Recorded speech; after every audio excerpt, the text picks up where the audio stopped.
Welcome to the Careers in Finance series on FinPod by CFI, where we sit down with finance professionals to explore their career journeys. Join us for ideas, insights, and inspiration to help you advance your career in finance. How do we give ourselves a tool that can help us kind of navigate the unknown? So much has been happening in recent years. A forecast is an estimate, but it's how do we use them in a way to make us make better decisions? So scenario planning, particularly scenario planning at speed and scenario planning in a more cross-organizational way, is definitely something that we're hearing more and more of. And so many companies and different components of businesses are looking to use it in different ways. It's about giving those end users of information a tool that can help them do this navigation of the unknown. Welcome back to another Careers in Finance podcast. I am here today with Iain Main, calling in from Stockholm, and I am thrilled and so excited to sit down and talk to Iain about his career journey. Before we dive in, I should say, Iain, I first became connected with you on LinkedIn, and it was because of some of the content that you share around FP&A and how valuable and insightful it was. And so I started, following you, LinkedIn with you. I just really appreciate some of the content that you put out. And as I saw that over the last year or so, I thought, we should talk to Iain about his career journey because you started in finance and now are, consulting with FP&A teams. And so let's just dive right in. Can you tell me a little bit about what I always call your finance origin story? Did you always know you were going to go into finance? What did you study? Tell me a little bit about that. Yeah, great. Well, great to meet you and talk today. I would say, in short, I did not expect to go directly into finance. My parents are doctor and nurse. My bachelor's degree was in psychology. And then towards the end of that, I started to think maybe I want to look into the world of business and studied a master's in business management. And it was off the back of that, I kind of got my first kind of head start into the world of finance, where I joined a large kind of auditing firm called BDO, where I trained as a chartered accountant or CPA. So that was kind of where it all started. Nice. And so what do you think it was? Psychology, right? So, but as your undergrad, which is, you wouldn't say necessarily the logical leap would be into a business degree. What was it that made you want to do that? Was it just something that sparked your interest, or tell me a little bit about deciding to go into, pursue the business master's? Yeah, I mean, I always found so much of the degree really interesting with psychology. But I just wasn't seeing the natural route for me to kind of go into the world of work. And I had a number of friends that were starting to think, apply to companies and apply to business. And I realized I felt like that I would like to kind of get a better grounding in some of the basics around it. So that was what led me to kind of make that transition across into studying business. Yeah, yeah. And then your first role, BDO, large accounting firm, one of the top. What was that role like? Tell me a little bit about just how long were you there and what was that role like? So I spent, I think in total, around 6.5 years at BDO, both between London office, but and also I spent 2.5 years in Vancouver. But I found that it was a really energizing place to work. I mean, I started on the same day as maybe 200 people, and we were going to be working and alongside working, studying full time. So it was almost like going back into university. So it was, you're kind of starting to your career, you're into this like hugely energetic group. It was just a really fun way to start. And, you're studying on the weekends with these guys, but then you're also working on the trenches in teams with different customers with these guys day to day. So it was a really, really fun way to kind of get kick-started in my career. Yeah. And you were studying for your CPA? Yes, exactly. So in the UK, it typically runs over 3-year periods. You might be familiar with. So the first 3 years was a lot. It was some long working hours, but also some really long studying hours. Yeah, yeah. But I've heard from many successful people that have had a long, career with varied roles in finance. Many CFOs, today, did get started in a big consulting firm. I mean, in a big, accounting firm. It's just a great way to kind of cut your teeth and get exposed to so much. What do you think? What did you? Well, let me say this. What did you enjoy most about that role? The team environment was great. I got to work with different companies, learn about different types of cultures all the time. Every kind of project was different.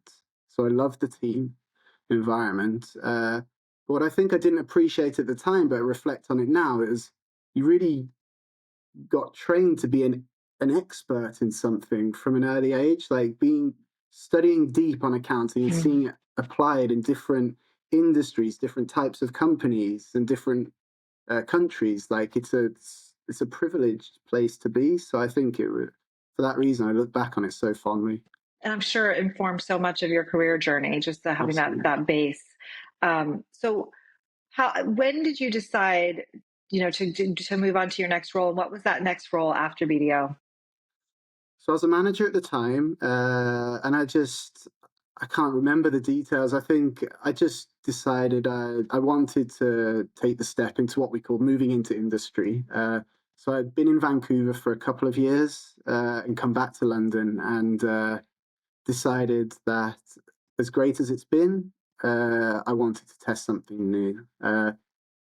And an opportunity kind of came my way to move for a large global company, to a large marketing communications group called Omnicom, where I got the chance to go and work in an environment which to me was super appealing. And it was what I guess would define maybe as like a corporate FP&A role or a group finance business partner role. But essentially, I was part of a team of 5 reporting to the regional CFO and executive team, but managing the group reporting, group forecasting process for, I think, 25 countries for like a multi-billion-dollar chunk of business. So really kind of fun opportunity to go into a company, use my existing experience and see broadly across a company.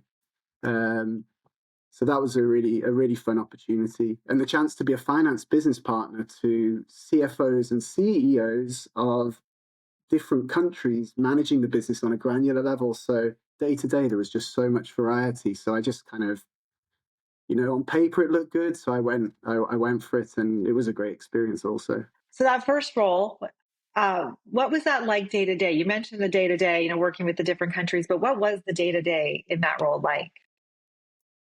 I mean, you're working for a big global publicly listed company.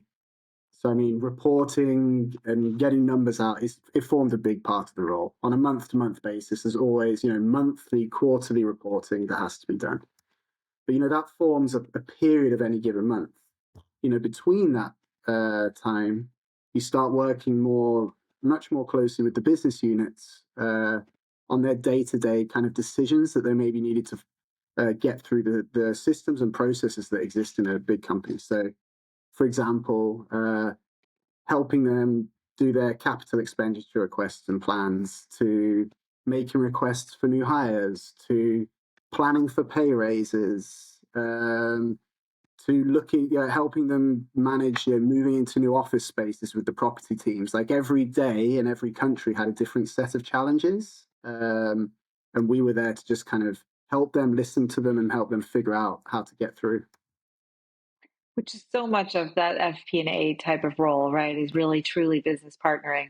I would imagine with 25 countries, you must have been exposed to so much, right? So much country specific and culture specific work. Tell me a bit about that. Yeah, I mean, absolutely, you're spot on. Culturally, across EMEA, there's so many differences. I mean, let me think about working capital. So we did a lot of work around managing working capital and the cash cycle with these businesses. And some countries will never fail to collect a debt on time. Maybe they've got an overdue of maybe 1%, even 0%. But some cultures, there's a very different approach to paying. So, like with the Middle East, there were often long cycles. It wasn't that customers weren't going to pay. It's just culturally, there was a difference there. And then, the same with statutory requirements around, the cost associated with employing people had a huge impact on the cost base from country to country. I'm based in the Nordics. There's a big social system here, very high employer taxes, sorry. Whereas in other countries, it's much less. And the way that you navigate your target setting and your ability to deliver on targets, like these things have a huge impact. And then, most importantly, the people, the culture of working with what are ultimately, people and colleagues. Everybody's different. Different daily cycles. Some people start later, work later. Some people have lunch later. Like, there are so many different things, and depending on who you need to speak to and work to, you need to respect their culture and work with that, so you can kind of build a partnership. Because if you start forcing your ways onto people, then you don't build that partnership. And I think to be successful as a partner, you need to be good at partnership. Yeah. Well said for anybody in so many roles, but particularly in FP&A roles and finance roles, right? Working inside the organization, building that trust and respect, and really great advice there. So, what did you love most about that role? Because I know that you really enjoyed that one. What do you think was the standout or the highlight for you on that one? So I thought I was 5-6 years into my career, and I think I got the opportunity to, first of all, report directly to very experienced people managing a very significant part of a big business. And so I got to learn from those day to day, which was fantastic.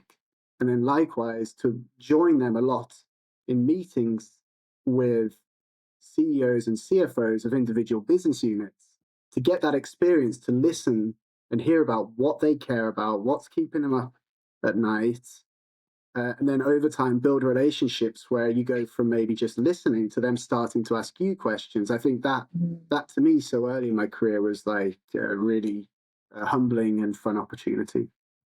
Yeah. And so between BDO and that second role, you got exposed to so much, which I am certain, as we flash forward to your current role, has really helped you in your role at Bedford. But what did you do next? What was your sort of like the third role? So I'd say my next step was within the same group. For personal reasons, I've made the decision to move to Sweden, where I'm based now, so where my wife and young family live. And I spoke to my boss, who was very supportive, and he facilitated a move to the business unit side of the business. So I went from working in the group to working in the individual kind of one of the units that was reporting into the group. So I got the chance. Got the chance to kind of head up within their financial control, as well as financial planning, FP&A, or business control, as it's called here. And before moving into the finance director role, where I got to join the management team within the business. Yeah. Finance director is an interesting one. Tell me a little bit about that kind of just day to day. That's a role that many of our CFI members aspire to be in or are in. So just to give us a sense of like, what's that day to day like when you were a finance director? Definitely lots to do, lots of questions, really a chance to be a part of really interesting discussions. I got to work with some really smart and interesting people who were, it's big advertising, so they're working day to day with some of the biggest businesses on big accounts. So getting to like listen, to learn, give financial input and guidance when needed. And as well, of course, a lot of time working with the group team for what ultimately we have to deliver, which is the set of numbers to the group so that they can report. So it was kind of that in that position in the business, you're working very much with the guys on the front line, to the guy, or in the business with customers, to the guys on the front line, in another sense, to the stock markets and the investors and management team. Yeah.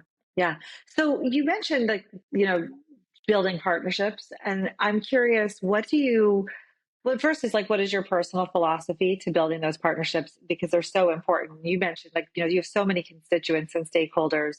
You're managing up, you're managing sideways, down. But how do you think about your personal kind of approach to building those partnerships? And what do you think? What advice would you give to somebody that needs to strengthen their ability to do that internally? I think, good question. I think I'll always try, and maybe I fail from time to time, but listen, ask questions, get to know the person. Yes, we need to get through a set of tasks together, maybe, but for me, I'm always interested about the person that I'm working with. Like, what do they care about? What makes them tick? I think, and kind of learn what's important to them. I think if you're going to be a good business partner, you over time, yes, you need to help figure out solutions, but you need to have a good professional working relationship with the people you're working with. Mm. Yeah, it's that kind of curiosity and listening is a common thing I hear from people that I have on this podcast in particular, and just in terms of what it takes to be successful in these roles. So yeah, I love it. Great advice. Oh, so let's jump ahead a little because so much of your initial career work led to what you're doing now at Bedford Consulting. So why don't we tell us a little bit about Bedford Consulting and what you're doing there? So,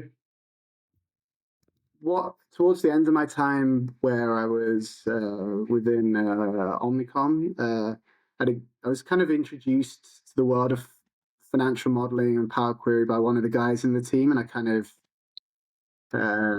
developed the kind of strong interest in it, and over learned to work with a tool called Power Query, Power BI, and then started getting interested in the what we call the kind of maybe the FP&A platforms. And that's what landed me in Bedford Consulting, which is a specialist partner to a one tool called Anaplan, which is a connected planning platform that people may have heard of. So I was able to spend some time first implementing the solution. So I was out on the ground consulting with companies about implementing the solution when they were typically moving away from something else that they handled their modeling in to Anaplan.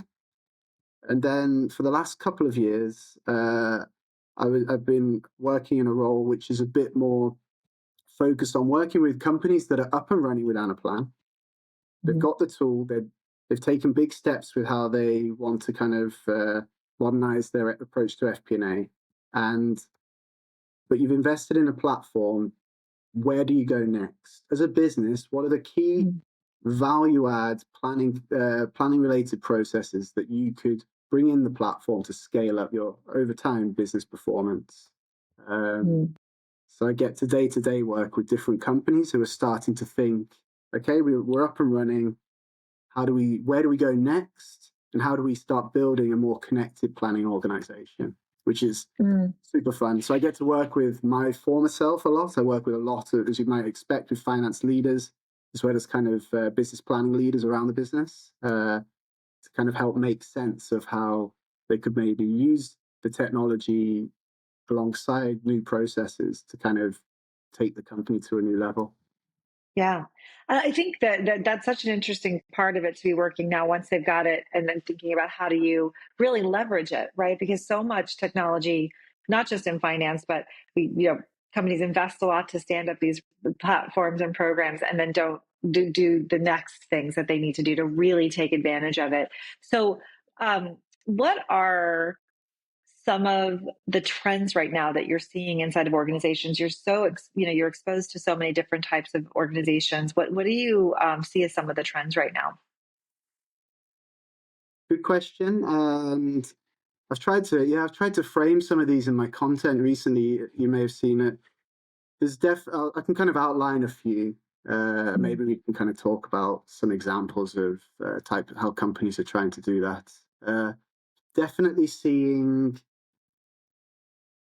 that creating a red thread between maybe what strategic target setting, we'll call it long range planning, your 3, 5, 10, sometimes for some industries, 30-year plans with your annual target setting.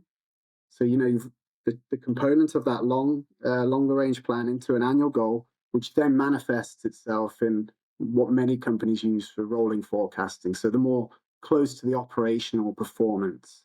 So how do you create that red thread from what we hope to do in the long term and how are we performing towards that goal?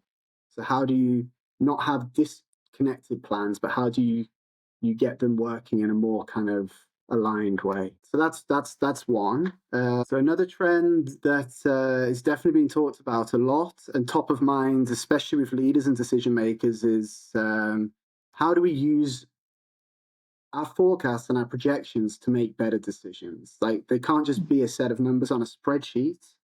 How do we give ourselves a tool that can help us kind of navigate the unknown? So much has been happening in recent years.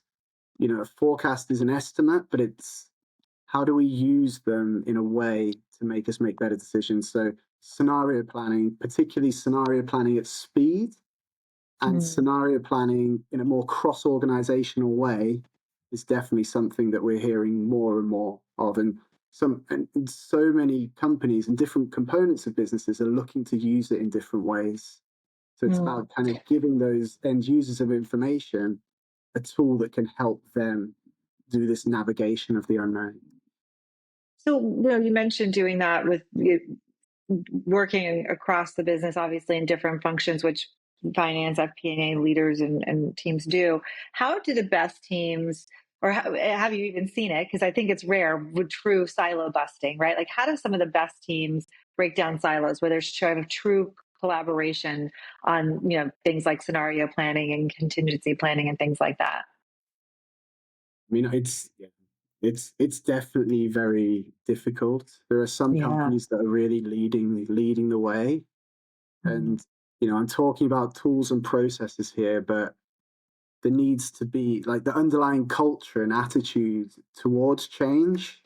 I think from an executive level is just so important for making this happen. I mean, you can have the best tool, you can have the best processes, but everybody needs to be on board and excited about the change. So many factors that go into it. And I think that is really difficult and should never underestimate the importance of getting it right, or trying to at least get it right with that respect. Yeah, trying. Again, at a minimum, you've got to try, right? Because it is so important. Right, right. So what are some of the, you mentioned some of the trends, what I hate to say it, but here's what are some of the common mistakes that you see teams doing? You get exposed to so many different teams, and I'm sure, you know, we've all got mistakes and, things we're not doing well or things we don't have our eye on the ball, but what are some of the common ones? Question. I think it's transformation is tough by nature. There's so many factors that come into play, but I think when you need to have a buy-in at a decision maker level, at management level. I think when you don't have that full buy-in, it's very difficult to really embed something new. So I think when you haven't got all of the key stakeholders, which can include people from all the relevant departments, management team, to the guys on the ground doing it. I think when you don't get all of the key guys aligned, that's when things can fall flat. Yeah, yeah. Change management is certainly an art and a skill and not easy in any way. Yeah.